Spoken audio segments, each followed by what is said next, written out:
Hi, this is D13, and welcome to Thundertown.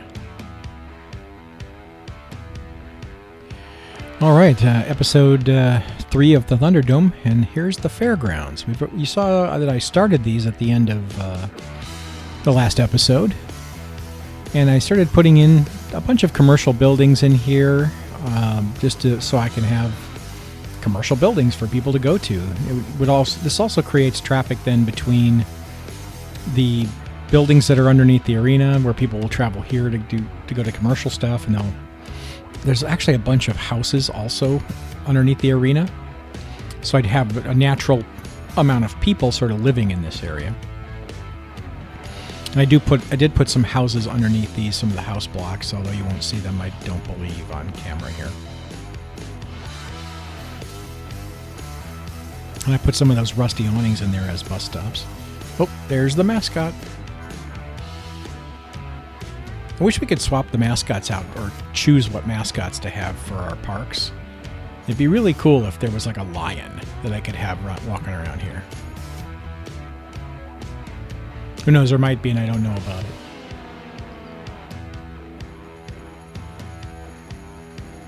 Here I started doing a little bit of the dirt detailing just to get this dirtied up real nice like the rest of the town. So the market. So when I did the black market, the Bartertown area, I used these market stalls, and there are so many of these. And they're little commercial buildings, and the people will go there and stop and then move on after they do their little shopping. So I put in as many of these different kinds as I could, and then started detailing up all around them. I put some invisible paths in between each of these rows of buildings, or stalls. So there you go. I put some decals in there first, and I'm not sure that you'll actually see me do the paths themselves here.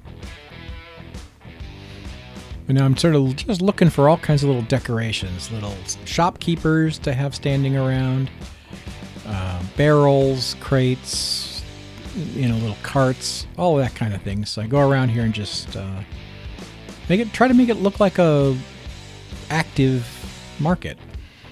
I mean, this would be a great place for like a daily market. If there's going to be a lot going on in the arena every day, people would be coming through here. This would be a great place to sell your wares, pots, barrels, fruit, all of that stuff. Linens. Some more of the wooden barrels up here. This guy's got a couple of chairs for sale. And probably a crate full of weapons. Although you did check your weapons in Bartertown in the MadMax movie. So maybe it's like that here too. You see all the people waiting for the bus here.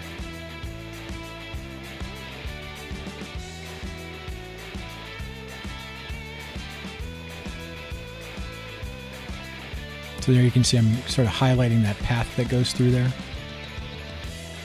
and working on adding some nodes so I can run more paths.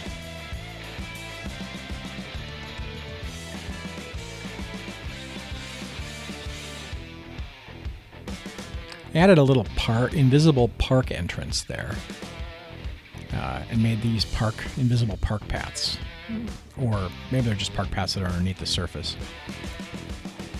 Because I was having problem with one of these buildings that just did not like working, this little souvenir shop or whatever that is. It really needed it to be a park.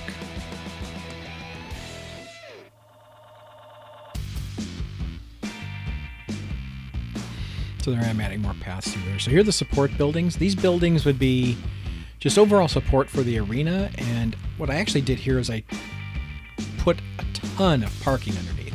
It turned off parking on all the roads around here, so I just didn't want cars on the roads. Because these are just one way each way. Total two-lane roads. I added these parking spaces off the roads like this, and then so these are some, buildings in the back here that people can live in. Some shanties that are all functional housing. And underneath, like I said, underneath these buildings, I just loaded it